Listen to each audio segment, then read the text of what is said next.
Hi y'all, Jeff here with Jeff's Cars, and welcome back. So, a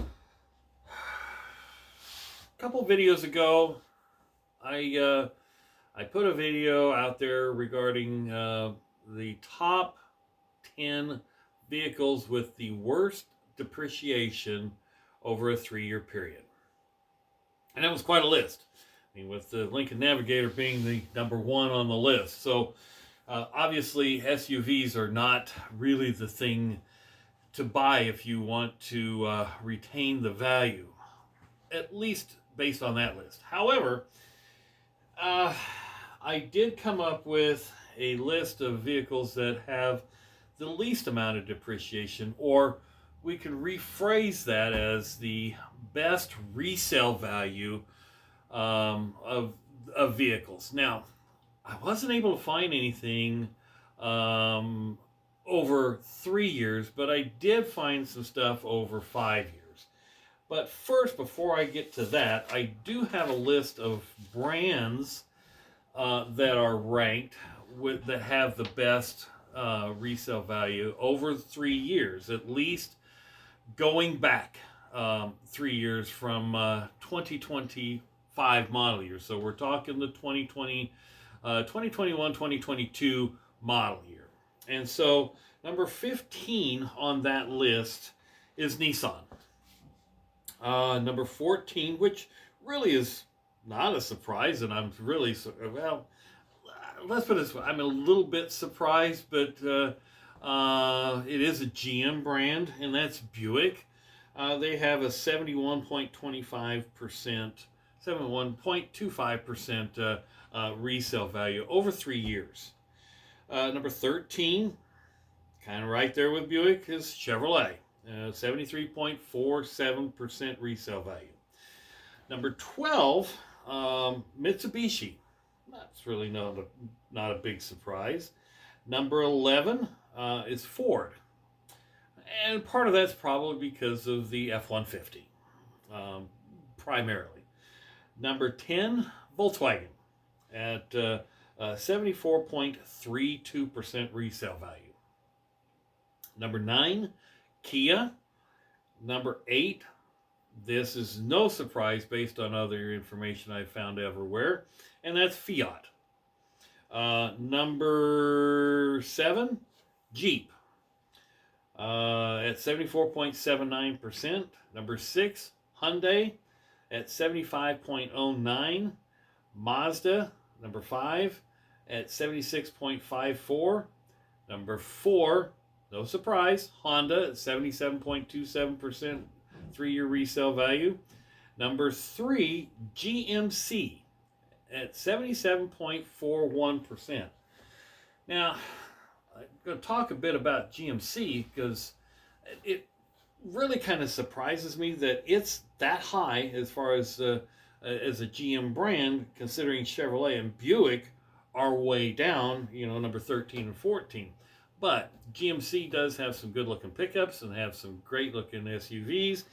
And if you're looking at probably the SUV side of things, the bigger SUV, the Suburban look-alike, probably does hold a little bit better because it has a lot more amenities than I guess it's a lot more respect for the amenities in the Denali version versus the Chevy Suburban.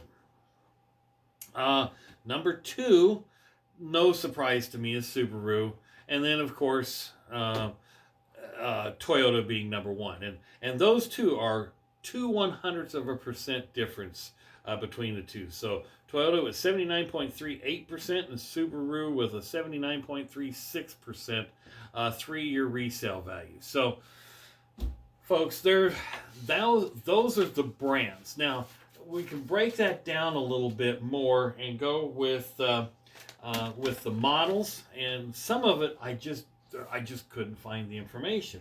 But with the brand and the model, I'll go through the top 10 that I have found overall in the United States. The number 10 number 10 car is a Kia Rio 5 with a 5-year value of right around $14,345, 25.8% off of MSRP. And so I do happen to have, well, here we'll go ahead and show the pictures of the cars. So there's your 2020 Kia Rio 5. The next one, no surprise, and of course it's a long-lasting brand. Not only the brand but the model. I mean, the Toyota Corolla has been around for decades. 5-year value is 24.5% off of original MSRP.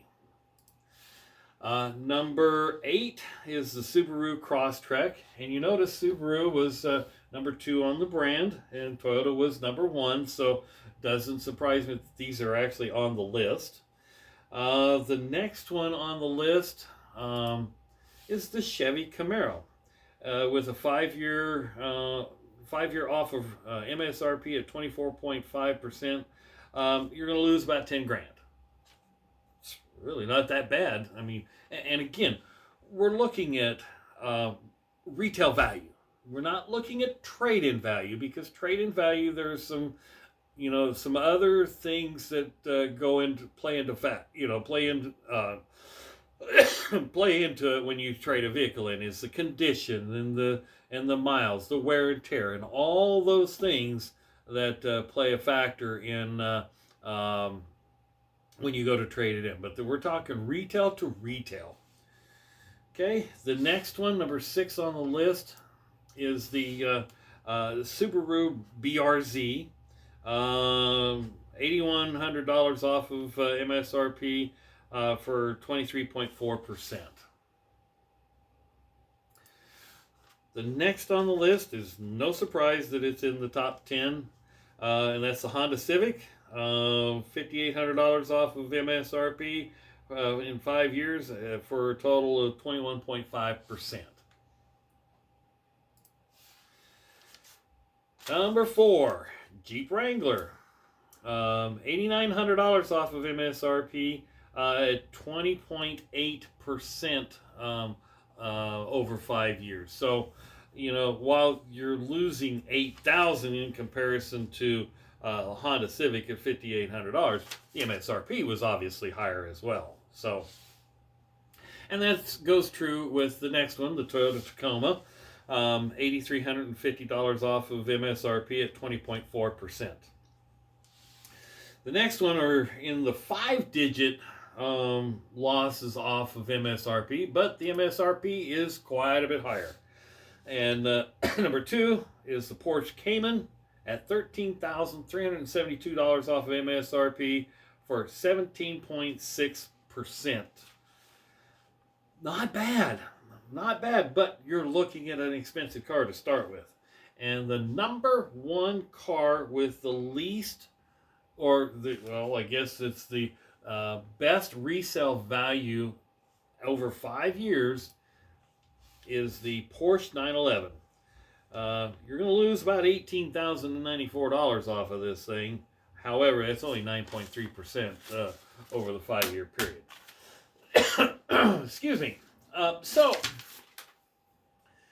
that's a kind of a combined list of what I found on the internet. Now there is one other list out there that is even different, but some of the things are still the same. One of which, from the sources I got this from, it shows Porsche 911 losing 9.3%. From the insurance industry, it shows it loses 14.6% of its value. From the my original source, the Honda Civic shows it loses 21.5%. Insurance industry shows it's only losing 16.3% off of MSRP. So there's some differences out there, but generally, most of them that are on the list I just said were also on the insurance industry list. So when you're going to buy a new vehicle, should you buy a new vehicle, those are things to consider. What's that vehicle going to cost me over 5 years? is it worth it? Everybody's buying SUVs. Well, which SUV do you want to buy that's going to hold its value a little bit more? Well, let's see here. GMC doesn't build cars. They build pickups and SUVs. So I think I would look at a GMC, or maybe a Jeep, because they seem to hold their value a little bit more over 3 to 5 years, especially like the Jeep Wrangler. Not promoting a Jeep Wrangler in any way or any one specific product, but those are things to look for. So I hope, folks, you find this informational. If you like the content, click subscribe. Share this with your friends. Put your comments down below. I'm looking to continue to do my research. It seems to be that a lot of my viewers are liking this information versus me going out and talking about my cars that I'm continuing to work on. But those are kind of fun videos as well. So, hey, we appreciate you watching. Happy New Year to y'all. And again, thanks. Click subscribe to support my channel. Have a great day.